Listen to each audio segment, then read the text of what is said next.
ஒரு நாள் ரேணுகாதேவி தன் கணவரின் நித்திய பூஜைக்காக நீராடவும் தண்ணீர் எடுத்து வரவுமாக கங்கைக்குச் சென்றாள். நீராடும் பொழுது வானத்திலே சென்று கொண்டிருந்த சித்திரதன் என்ற கந்தர்வனின் நிழல் வடிவம் கங்கை நீரில் பிரதிபலிப்பதைக் கண்டு மனத்தில் ஒரு கண நேரம் அவன் அழகில் மயங்கினாள்.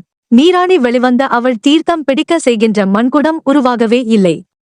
அதாவது கங்கை மணலை பிடித்து குடமாக்கி அதில் தண்ணீரை பிடித்து வருவது அவள் வழக்கம். அன்று பல முறை முயன்று பார்த்தும் மணலில் குடமே உருவாகவில்லை. அதனால் அவள் மனம் நொந்து அறிவழிந்து ஆசிரமம் வந்தாள். ஜமதக்னி முனிவர் தம் மனைவி கந்தர்வனின் நிழல் வடிவத்தைக் கண்டு ஒரு கண நேரம் ஆசை கொண்டதனால் மானசீகமாக கற்பிழந்து போய் விட்டாள் என்பதை தம் ஞானக் கண்ணால் உணர்ந்தார். உடனே தம் முதல் 3 மைந்தர்களை அழைத்து தங்கள் தாயை வெட்டி வீழ்த்தும்படி கூறினார். தவறு செய்தாலும் தாயில் சிறந்ததொரு கோயிலுமில்லை என்ற பழமொழியை பின்பற்றி தன் தந்தையின் கட்டளைக்கு கீழ்ப்படிய மறுத்துவிட்டனர். அதனால் முனிவர் கோபம் கொண்டு அவர்களை வேடர்களாகும்படி சபித்தார். அவர்களும் வேடர்களாகிச் சென்றனர். பின்னர் கடைசி மைந்தன் பரசுராமனை அழைத்து தன் தாயினை கொல்லும்படி கூற, அவர் தந்தை சொல்மிக்க மந்திரமில்லை என்பதை மட்டும் நினைவில் கொண்டு தன் கோடரியால் தன் தாயை வெட்டி வீழ்த்தினார். பின்னர் ஜமதக்னி முனிவர் பரசுராமனை அழைத்து, மைந்தா, என் கட்டளையின் நன்மை தீமைகளை ஆராயாது அப்படியே நிறைவேற்றினாய், மிக்க மகிழ்ச்சி. அதனால் உனக்கு வேண்டிய வரங்களைக் கேள் என்றார். அதனைக் கேட்ட பரசுராமர், தந்தையே, என்னை பெற்ற தாய் ரேணுகாதேவி இழந்த உயிரையும் கற்பையும் மீண்டும் பெற வேண்டும். என் தமையன்மார் மூவரும் தாம் பெற்ற சாபத்திலிருந்து விடுதலை பெற்று பின் தவத்தை மேற்கொண்டு சிறந்த தவ சிரேட்டர்களாக விளங்க வேண்டும். தாயை வெட்டிக் கொண்டதால் ஏற்பட்ட மிகப்பெரிய பாவம் என்னிடமிருந்து நீங்க வேண்டும். அதோடு நான் நெடிய தவம் செய்ய நீண்ட ஆயுளை தருதல் வேண்டும் என்று கேட்டுக்கொண்டார். ஜமதக்னி முனிவரும் மனமகிழ்ச்சியோடு, நீ கேட்டுக்கொண்டபடியே ஆகுகா என்று கூறி அருள் புரிந்தார். தந்தையிடமிருந்து நீண்ட ஆயுளை பெற்றதால் பரசுராமர் அஸ்வத்தாமா, மாபலி, வியாசர், அனுமன், வீடனன், திருபர் ஆகியவர்களோடு சேர்ந்து 7 சிரஞ்சீவிகளில் ஒருவர் ஆனார். காமதேனுவை கவர்ந்து செல்லுதல். பரசுராமர் காலத்தில் கார்த்த வீரியார்ச்சுனன் என்ற மன்னன் மாகிஷ்மதி பட்டணத்திலிருந்து நாட்டை ஆண்டு வந்தான். இவன் கிருதவீரியன் என்பவனின் குமாரன். தென்னிலங்கை வேந்தனாகிய இராவணனை வென்று இராவணஜித் என்ற சிறப்பு பெயரை பெற்றவன். இவன் தத்தாத்ரேய முனிவரின் அனுக்கிரகத்தினால் 1000 தோள்கள் உடைமை, போரில் வெற்றி, பூமியை முறைப்படி காத்தல், பகைவர்களால் அவமானப்படாமை, சகல லோகங்களாலும் போற்றப்படும் மகாபுருஷன் ஒருவனால் மரணம் முதலிய வரங்களை பெற்றிருந்தான். தத்தாத்ரேயன் என்பவன் அத்திரி மாமுனிவருக்கு அனசூயிடத்து பிறந்தவன். இவனை விஷ்ணுவின் அம்சம் என்பர். ஒரு நாள் கார்த்த வீரியார்ச்சுன் தன் சேனையுடன் காட்டிற்குச் சென்று வேட்டையாடி பரசுராமன் தந்தை ஜமதக்னி முனிவர் ஆசிரமத்திற்கு வந்தான். அங்கு அம்முனிவர் பெருமான் தன்னிடத்திருந்த தெய்வீக பசுவான காமதேனுவைக் கொண்டு அம்மன்னனுக்கும் அவன் சேனைக்கும் பெரு விருந்தளித்து உபசரித்தார். அந்த காமதேனுவை கண்டதும் கார்த்த வீரியார்ச்சுனனுக்கு அதன் மேல் ஆசை ஏற்பட்டு அம்முனிவர் பெருமான் அனுமதியில்லாமல் அப்பசுமை பலாத்காரமாக கவர்ந்து கொண்டு சென்றான். இதனைக் கேட்டு பரசுராமர் மிக்க கோபம் அடைந்தார். அதனால் அந்த கார்த்த வீரியார்ச்சுனனோடு கடுமையான முறையில் போர் செய்து அவரது 11 அக்குரோணி சேனையை தோற்றோடச் செய்ததும் அல்லாமல் அம்மன்னரது 1000 தோள்களையும் அவரது தலையையும் தனது மழுவாயுதத்தால் வெட்டி வீழ்த்தி அவனைக் கொன்றார். ஜமதக்னியை கொல்லுதல். இதனை அறிந்த கார்த்த வீரியார்ச்சுனனின் குமாரர்கள் மிக்க கோபங்கொண்டு பரசுராமன் இல்லாத சமயம் பார்த்து ஜமதக்னியின் ஆசிரமத்துள் அத்துமீறி உள்ளே சென்று அப்பரசுராமனின் தந்தை ஜமதக்னி முனிவரின் தலையை வெட்டி வீழ்த்திக் கொண்டு பழிக்கு பழி வாங்கினார்கள். பின்பு வந்த பரசுராமன் ஆற்றுணா பெருங்கோபம் கொண்டு அந்த வீரியார்ச்சுன் குமாரர்களையும் அவர்களுக்கு துணையாக வந்த அரசர்களையும் தன் மழுவாயுதத்தினால் வெட்டிக் கொன்றான். மேலும் தன் கணவன் ஜமதக்னி முனிவரின் தலையை துணித்ததை அறிந்து அவர் மனைவி ரேணுகாதேவி 21 முறை மார்பில் அடித்துக் கொண்டு புலம்பினாள். அதேபோல பரசுராமனும் க்ஷத்திரிய மன்னர்களை 21 தலைமுறை தன் மழுவாரினால் கொன்றிட்டு அந்த க்ஷத்திரியர்கள் குலத்தையே நாசம் செய்தான். அதன்பின் தான் செய்த சபதப்படிதான் கொன்ற அரசர்களது இரத்த வெள்ளத்தால் சயமந்த பஞ்சகம்ரு 5 தடாகங்களை ஏற்படுத்தி அவற்றில் தன் தந்தைக்கு தர்ப்பணம் முதலானவற்றைச் செய்து முடித்தான். பரசுராமன் பூமி. அதன்பின் பரசுராமன் நான் வென்ற உலகம் முழுவதையும் காசிபா முனிவனுக்கு 21 தலைமுறை கடுத்திரியர்களைக் கொன்ற மாபெரும் பாவம் தொலைய தானமாக கொடுத்திட்டான். பின்னொரு காலத்தில் அக்காசிய முனிவன் பரசுராமனை கர்வ பங்கம் செய்யும் பொருட்டு எனக்கு தானம் செய்த இடத்தில் நீ தவம் செய்தல் தகுமோ என்று இகழ்ச்சியாக கேட்டான். அதனால் பரசுராமன் உடனே மேற்கு நோக்கி சென்று வருணன் அனுமதியுடன் சைய மலையினின்று தன் கோடரிப்படையை கடலை நோக்கித் வீசி எறிந்தான். அது விழுந்த இடத்தை தாண்டி கடலில் சென்று நீளம் அதிகமாயும் அகலம் குறைவாயுமுள்ள ஒரு செழிப்பான பிரதேசத்தை அக்கடலில் உருவாக்கி கொடுத்தது. அந்த பிரதேசத்திற்குச் சென்று பரசுராமன் தவம் புரியலானான். அவ்வாறு மழு ஆயுதத்தால் கடல் ஒதுக்க பரசுராமனுக்கென்று தந்த இடம்தான் தற்போதைய கேரளம் ஆகும். இன்னும் அதனை பரசுராமன் பூமி என்பர். இவ்வாறு பரசுராமன் கதையை உரோமச முனிவர் சொல்ல அதனை துதர் கேட்டு தர்மபுத்திரர் மகிழ்ச்சி அடைந்தார். பின்னர் பரசுராமர் அங்கு வந்தார். தர்மபுத்திரர் அவரை வணங்கி அவரின் ஆசி பெற்று அவரின் அருளுக்கு பாத்திரரானார். அதன்பின் தர்மபுத்திரர் அப்பரசுராமரிடம் விடை பெற்று கோதாவரி நதியை அடைந்து அதன் நீர்த்துறையில் நீராடினார். அப்பொழுது துவாரகாபுரி வாசனான கண்ணபிரான் அங்கு வந்தார். அவரை வணங்கி அளவளாவி மகிழ்ந்த பிறகு அவரை மீண்டும் துவாரகாபுரிக்கு அனுப்பினார். அதன்பின் தன் தம்பியரோடும் பாஞ்சலியோடும் மாதவர்களோடும் நர்மதையாற்றுக்குச் சென்று அந்நதியில் புனித நீராடினார். பின்னர் நன்றாக பூசனை செய்தார். அந்ததிக்கரையில் ஓர் அழகான சோலை இருக்க கண்டு, இப்பொருள் யாருடையது? விளம்பு வீராக என்று கேட்க, இச்சோலை குற்றமற்ற சியவனன் சோலை என்று கூற அவனுடைய கதையை கூறுங்கள் என்று கேட்ட உரோமச முனிவர் சியவனன் வரலாற்றைக் கூறலானார். சியவனன் கதை. சய்யாதி சர்யாதி என்ற மன்னவன் மனைவியர் சோழக் காட்டில் உள்ள ஒரு மடுவில் நீராடினான். அப்பொழுது இந்த மன்னனது ஒரே புதல்வி சுகன்யை என்ற பெயருடையவள் தன் தோழியரோடு அக்காட்டில் நடந்து சென்று கொண்டிருந்தாள். அக்காட்டில் சியவனன் சவுளகன் என்னும் முனிவன் ஒரே இடத்தில் கம்பம் போல அசையாது கணக்கிட முடியாத பல யுகாந்த காலங்கள் தவம் செய்து கொண்டிருந்தான். நீண்ட காலம் அசைவற்று இருந்து தவம் செய்ததனால் அவனைச் சுற்றி புற்றானது உயரமாக வளர்ந்து அவனை மூடிக்கொண்டது. அதனால் ஒளி பொருந்திய அவரது கண்கள் மட்டும் புற்றில் இருந்த துவாரத்தின் மூலம் வெளியே தெரிந்து கொண்டிருந்தன. அவ்வழியே சென்று கொண்டிருந்த சுகன்யா தவம் செய்து கொண்டிருந்த முனிவனைச் சுற்றி வளர்ந்த பெரிய புற்றினைக் கண்டாள். அப்புற்றின் துவாரத்திலிருந்து அம்முனிவனது கண்கள் ஒளியை வீசிக்கொண்டு இருப்பதை அன்னங்கை பார்த்தாள். இளமைத்துள்ள லாலம் அறி மயக்கத்தாலும் அம்முனிவன் கண்களை விளையாட்டாக குத்தினாள். அப்பெண் தன் விளையாட்டு தனத்தால் முனிவருக்குச் செய்த தீங்கின் காரணமாக அவள் தந்தை சர்யாதியின் சேனைகளுக்கெல்லாம் கண் தெரியாமல் போயிற்று. அதனால் அச்சேனைகள் காட்டில் தடுமாறலாயின. இத்தகைய துன்பம் தன் சேனைகளுக்கு நேர்ந்ததற் சூரிய காரணம் யாது என மன்னவன் கேட்க, தோழியர் சுகல்யேதான் புற்றினுள் தவம் செய்து கொண்டிருக்கும் முனிவரின் கண்களை முள்ளால் குத்திவிட்டாள். அதனால் இவ்வாறு நேர்த்திருக்கிறனர் கலாம் என்றனர். சுகன்யா. உடனே மன்னன் அந்த பெரிய புற்றினை அகற்றிவிட்டு உள்ளே தவம் செய்து கொண்டிருந்த முனிவனை வணங்கி, முனிவர் பெருமானே, என் மகள் செய்த பிழையை பொறுத்தருள்க என்று வேண்டிக் கொண்டான். பின்னர் தன் மகள் சுகன்யாவை அச்சர்யாதி மன்னவன் அச்சியவன முனிவருக்கே திருமணமும் செய்து கொடுத்தான். அதனால் அந்த முனிவன் சர்யாதி மன்னன் சேனைகளுக்கெல்லாம் கண் பார்வை தெரியும்படி அருள் புரிந்தான். அதனால் அம்மன்னவன் மகிழ்ச்சியோடு தன் சேனைகளுடன் தன் ஊர் போய் சேர்ந்தான். எழில் பொங்கும் அந்த சுகன்யை தன் கணவனாகிய சியவனுக்கு மிகுந்த விருப்பத்தோடு உரிய பணிவிடைகள் எல்லாம் செய்து அவனுடன் இன்பத்தோடு வாழ்ந்து வந்தாள். ஒருநாள் அக்காட்டிடத்து விண்ணுலக மருத்துவர்களாகிய அசுவினி தேவர் என்ற இருவரும் வந்து சுகன்யாவை கண்டனர். அவளுடைய அழகில் மயங்கிய அவர்கள், பெண்ணே, நீ யார்? நீ யாருடைய மகள்? யாருடைய மனைவி என்பன போன்ற கேள்விகளை கேட்டார்கள். அதற்கு சுகன்யே, நான் சர்யாதி மன்னன் மகள், என் கணவர் சியவனன் என்னும் மாமுனிவர், நான் அவருடன் இணைந்து வாழ்ந்து வருகின்றேன் என்று கூறினாள். அதற்கு அந்த அசுவினி தேவர்கள், எழில் வாய்ந்த பெண்ணே, நீயோ அழகு ததும்பும் இளமை வாய்ந்த பெண், உன் கணவரோ வயது முதிர்ந்தவர். வயது முதிர்ந்த உன் முனிவர் கணவனால் உனக்கு முழுமையான இன்பத்தை தர முடியுமா? ஆகலின் இளமையோடும் அழகோடும் இருக்கும் எங்களை மணம் செய்து கொள்ளலாமே, அது பொருத்தமாயிருக்கும் அல்லவா என்றனர். அதற்கு அவள், என் கணவர் எப்படி இருந்தாலும் அவர்தான் என் கணவர். அவர் என்னிடம் அன்பாகவே இருக்கின்றார். நானும் அவரிடத்தில் அன்பாகவே இருக்கின்றேன். ஆகஸ்டு நாங்கள் மன ஒற்றுமையுடன் வாழ்ந்து வருகின்றோம். எனவே உங்களை நான் மணம் செய்து கொள்ள மாட்டேன் என்று கூறி மறுத்துவிட்டாள். அசுவினி தேவர் கூறியவற்றை தன் கணவரிடம் அப்படியே சொல்ல, அம்முனிவர் பெருமானோ, நீ விருப்பப்பட்டால் அவர்களையே மணந்து கொள்ளலாமே என்றார். அப்பொழுதும் அந்த பெண், இந்த பிறவிக்கு நீங்கள்தான் என் கணவர், வேறு ஒருவரை மனத்தாலும் நினைக்க மாட்டேன் என்று திட்டவட்டமாக கூறிவிட்டாள். சயவனையே தேர்ந்தெடுத்த சுகன்யா. இதனை கேட்டு அசுவினி தேவர்கள் அம்முனிவரை கூட்டிக் கொண்டு போனார்கள். அங்கு ஒரு தெய்வத்தன்மை வாய்ந்த பொய்கையில் அம்முனிவரோடு அவ்விருவரும் மூழ்கி எழுந்தார்கள். கரையேறும் பொழுது அம்முவருமே இளமையுற அழகும் ரகும் பெற்றதோடு ஒரே வித வடிவத்தையும் பெற்றிருந்தார்கள். ஒரே வடிவில் இருந்த அம்மூவரும் ஒன்று சேர்ந்து வந்து சுகன்யாவிடம், அழகிய நங்கையே, எங்கள் மூவருள் ஒருவனை கணவனாக தேர்ந்தெடுத்துக் கொள்வாய் என்றனர்.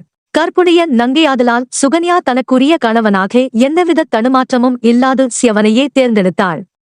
அசுவினி தேவர்கள் செய்த செயலினால் தான் இளமையும் பொலிவுமுடையவனாக ஆனதைக் கண்டு சியவன முனிவர் பெரும் மகிழ்ச்சி அடைந்தார். அதனால் அந்த சீயவன முனிவர் தன் மாமனாராகிய சரியாதி மன்னனை ஒரு யாகத்தை செய்யச் செய்து அதிலிருந்து எடுத்த அவிசான சோமபானத்தை அசுவினி தேவர்க்கு கொடுக்க முனைந்தார். அவிஸ் என்பது யாகம் செய்யும் பொழுது தேவர்கட்கு மந்திரபூர்வமாக இடும் உணவு ஆகும். சோமபானம் என்பது சோமவிதியை பிழிந்து யாகத்தில் அவிசாக கொடுக்கப்படுவதாகும். தனக்கு கொடுக்க வேண்டிய அவிசமாகிய அந்த சோமபானத்தை அசுவினி தேவர்களுக்கு சியவன முனிவர் கொடுக்க முனைந்ததைக் கண்டு கோபம் கொண்டு இந்திரன், சயவனன் பால் வந்து, சயவனனே தேவராஜனாகிய என்னை போன்ற உயர்ந்தவர்களுக்கு கொடுக்கப்படும் அவிசாகிய இந்த சோமபானத்தை தேவர்களுக்கு மருத்துவம் பார்க்கும் இந்த வேலைக்கார அஸ்வினி தேவர்களுக்கு கொடுக்கலாமா? கொடுக்கவே கூடாது என்று தடுத்தான்.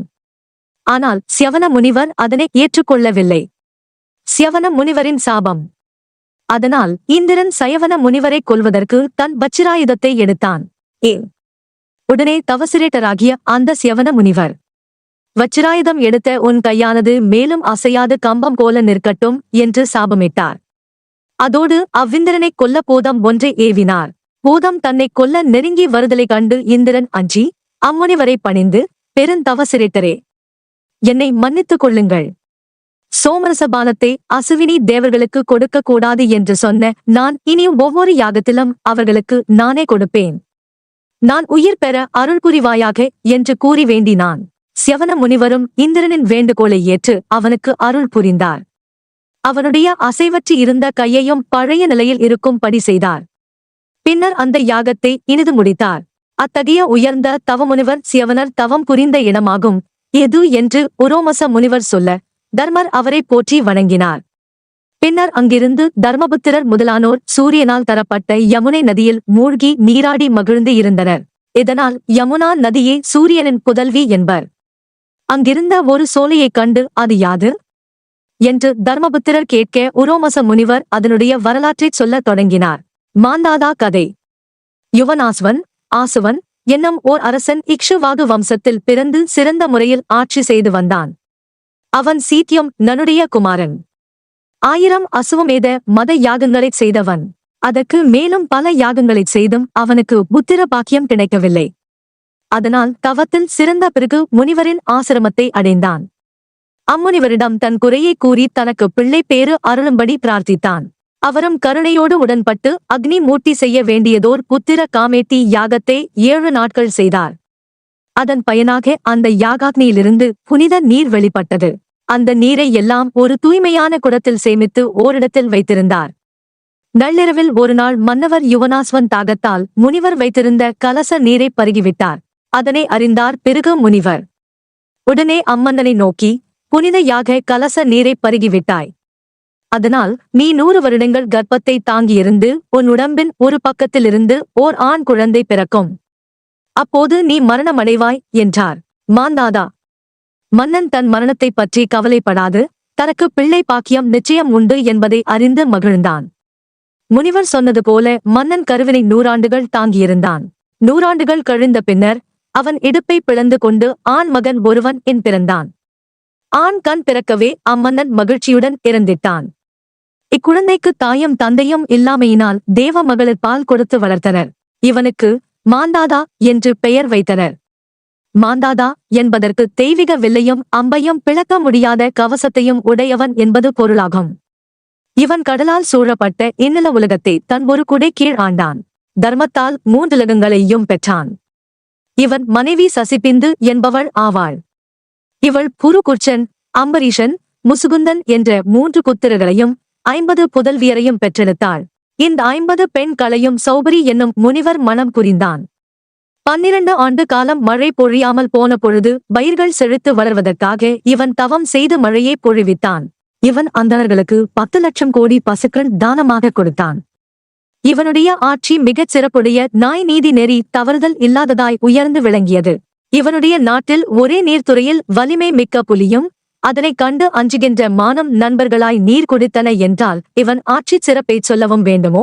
இத்தகைய சிறப்பு மிக்க நடுநிலை தவறாது ஆட்சி புரிந்த மாந்தாதா என்னும் மன்னன் வேள்வி செய்த இடமாகும் இது என்று உரோமச முனிவர் கூற அந்த இடத்தை தர்மபுத்திரர் முதலானோர் வணங்கி எழுந்தனர். அதன்பின் தொன்மையும் சிறப்பும் வாய்ந்த இப்பத் பூமியில் பாய்கின்ற புண்ணிய நதிகளாகிய கங்கை, யமுனை, சரஸ்வதி என்ற 3 நதிகளில் அந்தர்யாமியாய் பூமிக்கடியில் பாய்ந்து கொண்டிருக்கும் புண்ணிய நதியாகிய சரஸ்வதி நதியில் நீராடினார்கள். அங்கிருந்து அவர்கள் மேலும் தங்கள் தீர்த்த யாத்திரையை தொடர்ந்தனர். சோமகன் கதை. தீர்த்த யாத்திரை செய்து கொண்டு வரும் தர்மபுத்திரர் முதலானோர் புனித நதியாகிய சரஸ்வதியில் நீராடி அங்கிருந்து தீர்த்த யாத்திரையை தொடங்கி மேலே செல்லலாயினர். அப்பொழுது அவர்கள் எதிரில் தோன்றிய ஓர் அழகிய சோலையை பார்த்து, இச்சோலை யாருடையது? எனக்கு கூறுவீராக என்று தர்மபுத்திரர் கேட்க உரோமச முனிவர் வரலாற்றை கூறலானார். அதன் இந்நில உலகத்தை சோமகன் என்னும் மன்னன் ஆண்டு வந்தான். அவனுக்கு மனைவியர் 100 பேர். அந்த 100 பேரில் மூத்த மனைவிக்கு ஒரே ஒரு மகன் இருந்தான். அந்த மகனின் பெயர் 5 என்பதாம். அவன் ஒரு நோயாளி. தான் ஒரு மைந்தனும் நோயாளியாயிருப்பதைக் கண்டு மன்னன் பெரிதும் கவலை கொண்டான். அதனால் தன் மனைவியர் 100 பேருக்கும் புதல்வர்கள் பிறக்க வேண்டுமென்று எண்ணம் கொண்டு அதற்காக தன் குலத்துக்கு யாகம் முதலிய டங்குகளை செய்து வைக்கும் அரசவை புரோகிதனை நாடினான். அந்த அரசவை புரோகிதன் அரசனிடம், மன்னா, உங்களுடைய ஒரே மகனைக் கொன்று அந்த மாமிசத்தை கொண்டு ஒரு யாகம் செய்து அதிலிருந்து வரும் அவிர்ப்பாகத்தை தேவர்களுக்கு கொடுத்தால் தங்களுக்கு 100 பிள்ளைகள் பிறப்பார்கள். மேலும் பலி கொடுக்கப்பட்ட மூத்த மகன் 5வும் அவனுடைய தாயினிடத்திலேயே நோயற்ற திடகாத்திரமுடைய மகனாக பிறப்பான். அவனை அறிதற்கு அவனுடைய இடவிழாவில் பொன்னிறமான மச்சம் இருப்பதே துணை செய்யும் என்று கூறினான். சோமகன் கொடுத்த பலி. புரோகிதர் சொன்னபடியே சோமகன் ஒரு பெரிய யாகத்தை தன் மைந்தனை பலியாக கொடுத்துச் செய்தான். அந்த யாகத்தினின்று தோன்றிய அமிர்தத்தை பொற்கிண்ணத்தில் ஏந்தி அதனை அரசன் மனைவியர்க்கு பகிர்ந்து கொடுத்தான். அவர்களும் அதனை விருப்பத்தோடு பருகினர். அதன் காரணமாக அரசன் மனைவியர் 100 பேரும் ஆண் குழந்தைகளை பெற்றார்கள். பிள்ளைகளை பெற்ற மகிழ்ச்சியிலே சோமகன் இந்நில உலகினை சில காலம் அரசாண்டு உயிர் நீத்தான். விண்ணுலகு செல்லும் அம்மன்னன் ஒரு நாள் இயமனது நகரை அடைந்தான். அங்கு தனக்கு குழந்தைகள் பிறப்பதற்காக யாகம் செய்த புரோகிதர் கொடிய நரகத்தில் இருப்பதைக் கண்டான். உடனே அம்மன்னன் அப்புரோகிதரை அணுகி, புரோகிதரே, நீங்கள் என்ன பாவம் செய்தீர்கள்? இந்த கொடிய நரகத்தில் ஏன் இருக்கின்றீர்கள் என்று கேட்டான். அதற்கு அந்த புரோகிதர் அழுது கொண்டே, உன்னுடைய மைந்தனை பலி கொடுத்து உனக்கு 100 பிள்ளைகள் பிறப்பதற்கு வழி செய்தேன் அல்லவா? அந்த மைந்தனைக் கொன்றதனால் இந்த நரகம் எனக்கு கிடைத்தது. மன்னனே, இதனின்றி என்னை மீட்பாயாக என்று வேண்டினான். உடனே அம்மன்னன் இயமனிடம் சென்று, பெருமானே, எங்கள் புரோகிதர் செய்த பாவத்தை நான் செய்த நல்வினையால் நீக்கி அவரை சொர்க்கத்தில் சேர்ப்பாயாக என்று கூறி வேண்டினான். இயமனும் அவ்வாறே செய்வதாக கூறியதோடு, நல்வினை மிகுதியாக செய்த நீ நின் மகனை பலி இடுவதற்கு காரணமாயிருந்தனால் இன்று நரகத்தில் கால் மிதிக்க நேர்ந்தது என்று கூறினான். பின்னர் அப்புரோகிதனும் அம்மன்னனும் சொர்க்கம் சேர்ந்தனர். அன்று அம்மன்னன் யாகம் செய்த இடம் இதுவேயாகும் என்று உரோமச முனிவர் தர்மபுத்திரரிடம் கூறினார். தீர்த்த நீராடல். அதன்பின் உரோமச முனிவர் நான்முகன் யாகம் செய்த இடத்தை சுட்டி காட்டி, இங்குள்ள தீர்த்தத்தில் நீராடின் மேலுலகம், புவலோகம், சுவலோகம், மகலோகம், சனலோகம், தவலோகம், சத்தியலோகம் என்னும் மேலுலகங்கள் 7னையும் உனக்குக் காட்டும் என்று கூறினார். உடனே தர்மபுத்திரர் தன் தம்பியரோடும் திருப்பதியோடும் உடன் வந்த மற்றவர்களோடும் அத்தீர்த்தத்தில் நீராடினார். அப்பொழுது தேவலோகத்தில் இந்திரனோடு தன் தம்பி அர்ச்சுனன் ஒரே ஆசனத்தில் சரிசமமாக வீற்றிருப்பதைப் பார்த்து பெரிதும் மகிழ்ச்சி அடைந்தார். அதன் பின் அவர்கள் சரஸ்வதி நதியில் உள்ள பல்வேறு நீர்த்துறைகளில் நீராடி வடக்கு நோக்கிச் செல்லலாயினர். அதன்பின் சந்திர வம்சத்தைச் சேர்ந்த நகுஷகுமாரனான யயாதி பல வடிவங்களுள்ள அக்னி வைக்கும் மேடைகளால் சமைத்த யாக பூமியில் பல யாக காரியங்கள் செய்த பூமியையும் தசரதன் யாகம் செய்த நடுவிடமாகிய குருஷேத்திரம் போன்ற தலங்களையும் தரிசித்தனர். அதற்குப் பின் தர்மபுத்திரர் உரோமச முனிவரால் கார்மேக மேனியர்களாகிய நர நாராயணர்கள் தவம் செய்த இடமாகிய பத்ரிகா ஆசிரமம் அருகே இருக்கின்றது என்பதை அறிந்து அங்கு சென்று அத்தலத்தை தரிசித்தனர். பத்ரிகாசிரம் வைணவ 108 திவ்ய தேசங்களில் வடநாட்டின் வடக்கிலே இமய மலையைச் சார்ந்து இருக்கும் ஒப்பற்ற திவ்ய தேசம் பத்ரிகா ஆசிரமம் ஆகும். இதனை இப்பொழுது பத்ரிநாத் என்பர். இத்தலம் இப்பொழுது உத்தராஞ்சல் மாநிலத்தில் உள்ளது. இந்த திவ்ய தேசம் இமயமலைச் சாரலில் 23,210 அடி உயரத்தில் உள்ளது. இங்குள்ள பெருமாள் பத்ரி நாராயணர். வீற்றிருந்த திருக்கோலம் தாயார் அரவிந்த வள்ளி தீர்த்தம் தப்தகுண்டம் எப்பொழுதும் வெந்நீர் ஊற்று சுரக்கக்கூடிய தீர்த்தமாகும். குருசிஷ்ய கிரமத்தை உலகத்தில் அனைவருக்கும் விளக்கும் பொருட்டு எம்பெருமானாகிய நாராயணன் நரனுக்கு ஒப்பற்ற திருமந்திர பொருளை உபதேசித்த தலைச்சிறந்த தலம். அந்த நர நாராயணர்கள் தாம் துவாபர யுகத்தில் கண்ணபிரானாகவும் நாராயணன் அர்ச்சுனனாகவும் நரன் அவதரித்தனர். விசாலபுரி என்ற வேறு பெயரும் இத்தலத்திற்கு உண்டு. இத்தலத்தை பெரியாழ்வார் ஒரு பாசுரத்திலும் திருமங்கை யாழ்வார் 21 பாசுரங்களிலும் மங்களாசானம் செய்துள்ளார்கள். மேலும் இத்தலம் பாண்டவர்களின் ஜன்ம பூமியாகவும் இருந்து வந்துள்ளது. அதோடு பாண்டவர்களின் தந்தையார் பாண்டு மகாராஜா இங்கு தவம் செய்ததாகவும் கூறப்படுகின்றது. இத்தகைய சிறப்புகளையுடைய தலத்தில்தான் தர்மபுத்திரர் தன் தம்பியருடன் தப்தகுண்டத்தில் நீராடி பத்ரி நாராயண பெருமாளை தரிசித்தார். அதன் பின் நான் முகனின் 5 யோசனை விஸ்தாரமுள்ள யாக குண்டத்தை தரிசித்து அங்கிருந்து அலைகள் வீசுகின்ற சிந்துவின் குளிர்ந்த தீர்த்தத்தில் நீராடினார்கள். அதன்பின் அங்குள்ள அழகு மிக்க சோலையைக் கண்டு தர்மபுத்திரர் உரோமச முனிவரை வணங்கி, இச்சோலையை வகைப்படுத்தி கூறுவீர் என, அது சிபி சக்கரவர்த்தி வாழ்ந்த இடம் என்று கூறி அந்த சிபி சக்கரவர்த்தியின் வரலாற்றை கூறலானார். சிபி சக்கரவர்த்தியின் கதை.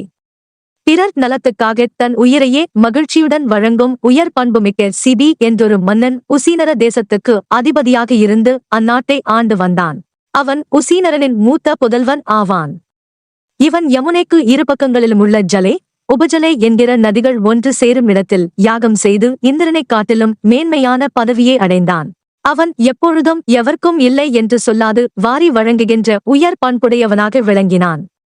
இவனுடைய இத்தகைய கைமாறு கருதாத கொடை குணத்தை மேலும் உலகிற்கு பரவச் செய்யும் பொருட்டு அக்னி தேவன் புறாவாகவும் இந்திரன் வேடனாகவும் வடிவெடுத்தனர். பின்னர் அப்புறாவை கொல்ல அதனை துரத்தி கொண்டு வேடன் அதன் பின் தொடர்ந்தான். சில நூல்கள் வேடனுக்கு பதிலாக பருந்து புறாவை துரத்திச் சென்றதாக கூறுகின்றன. வேடனுக்கு அஞ்சிய புறாவானது அக்காலத்தில் ஆண்டு கொண்டிருந்த சிபி சக்கரவர்த்தியிடம் அடைக்கலம் புகுந்து தன்னை வேடனிடமிருந்து காக்குமாறு வேண்டியது. மன்னனை சோதித்த இந்திரன். தயை குணம் மிக்க சிபி சக்கரவர்த்தி அந்த புறாவை நோக்கி, அஞ்ச வேண்டாம், உன்னை காப்பாற்றுகின்றேன் என்று கூறி அப்புறாவிற்கு அடைக்கலம் தந்தான். ஆண்மையும் தீரமும் உடைய வேடனாக வந்த தேவேந்திரன் சிபியினிடம் வேகமாகச் சென்று, மன்னர்க்கு மன்னனே, என்னுடைய அம்புக்கு இலக்காக இருந்த புறா என்னிடமிருந்து தப்பி தங்களிடம் அடைக்கலமாக புகுந்துள்ளது. அந்த புறா எனக்கு உரிமையானது. அதனை என்னிடம் கொடுத்து விட வேண்டும் என்றான். அதற்கு சிபி சக்கரவர்த்தி, வேடனே, அடைக்கலமாக வந்த புறாவை உன்னிடம் கொடுப்பது என்பது இயலாத காரியம். அது அறநெறிக்கு மாறானது. வேறு ஏதாவது கேள், தருகின்றேன் என்று கூறினான்.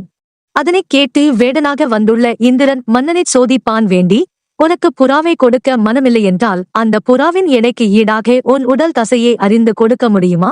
அவ்வாறு கொடுத்தால் அதனை நான் ஏற்றுக்கொள்கின்றேன். புறாவினைக் கேட்காது விட்டு விடுகின்றேன் என்று கூறினான். இந்திரனின் மகிழ்ச்சி. அவன் கருத்தை சிபி சக்கரவர்த்தி சற்றும் தாமதிக்காது ஏற்றார். உடனே அவர் ஒரு சரியான எடை காட்டும் துலா கோலை கொண்டு வரச் செய்தார். ஒரு தட்டில் சரணடைந்த புறாவை வைத்தார். மற்றொரு தட்டில் தன்னுடைய உடலில் இருந்த குருதியானது கொப்பளித்து பீரிட்டுள்ள தசையை அறிந்து வைத்தார். தட்டுகள் சமமாகவில்லை. பலமுறை தசையை அறிந்து தட்டில் வைத்தார். ஆனால் அறிந்த தசை இருக்கும் தட்டு மேலேயும் புறா அமர்ந்திருக்கும் தட்டு கீழேயுமாகவே இருந்தது. மேலும் மேலும் அறிந்து தன் தசையை வைத்துக் கொண்டே இருந்தார். ஆனால் தட்டுகள் தன்னிலையிலிருந்து விளங்கின. மாறாமலே தன்னுடைய வாக்கினை காப்பாற்ற வேண்டும் என்ற உறுதியில் இருந்த சிபி சக்கரவர்த்தி இறுதியில் தானே துலா கோலில் ஏறி அமர்ந்தார். என்ன ஆச்சரியம்! 2 தட்டுகளும் சமநிலையில் நின்றன. சிபி சக்கரவர்த்தி உடனே வேடனிடம் தன்னையே ஒப்படைத்துக் கொண்டு புறாவை விட்டு விடும்படி கோரினார். இல்லாது வெற்றி கண்ட சிபி சக்கரவர்த்தியை புறாவாக வந்த அக்னிதேவனும் வேடனாக வந்த இந்திரனும் கண்டு பெருமகிழ்ச்சி அடைந்தனர். தங்களுடைய பழைய வடிவினை எடுத்துக் கொண்டனர். புறாவாக வந்தது அக்னி தேவன் என்றும் வேடனாக வந்தது இந்திரன் என்றும் சிபி சக்கரவர்த்தி அறிந்து கொண்டு பெருமகிழ்ச்சியுற்றார். அவர்கள் இருவரும் சிபி சக்கரவர்த்தியின் கைமாறு கருதாத கொடை சிறப்பையும் அடைக்கலமாக வந்த பொருளை காப்பதற்காக தன் உயிரையே கொடுக்க வந்த தியாக மனப்பான்மையையும் பெரிதும் பாராட்டினர். அவர் வேண்டிய வரங்களையெல்லாம் தந்ததோடு அவருடைய திருமேனி முன்பு போலவே நல்ல பாங்காக இருக்கும்படி அருள் புரிந்து மறைந்து போயினர். சிபி சக்கரவர்த்தியின் 4 பிள்ளைகள். இத்தகைய உதார குணமுடைய சிபி சக்கரவர்த்திக்கு விருஷ தர்பன், கவீரன், கேகயன், மந்திரன் என்று 4 புத்திரர்கள் இருந்தார்கள்.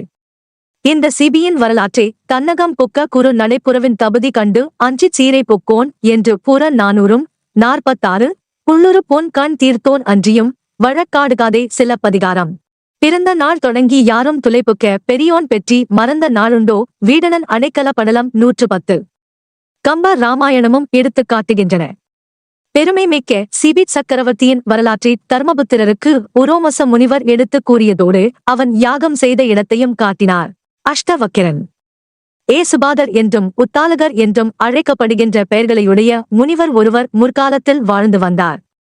அவர் சுஜாதை என்ற பெயரைக் கொண்ட தன் திருமகளை தன் சீடனாகிய கஹோளர் என்பவனுக்கு மணம் செய்து கொடுத்ததோடு அந்த சீடனுக்கு உயர்ந்த வேதங்களையெல்லாம் கற்றுக் கொடுத்தார்.